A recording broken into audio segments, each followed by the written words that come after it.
When our world was plunged in total darkness, everybody thought that was the demise of the human race.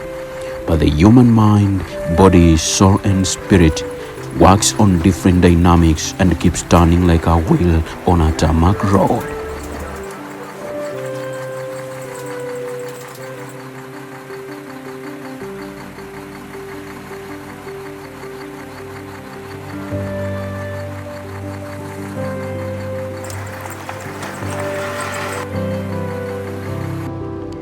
So while there's still sunshine, let's make great memories, share a great friendship with the beasts of the field and birds of the air, for this is a common journey and a common fight.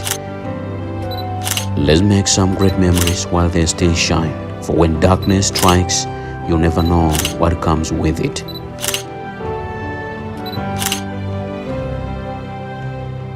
We are, as a people, privileged to walk on the face of the earth with all that lives on it. Let's celebrate life, promote life, and endure whatever comes our way as we propel the wheels of life.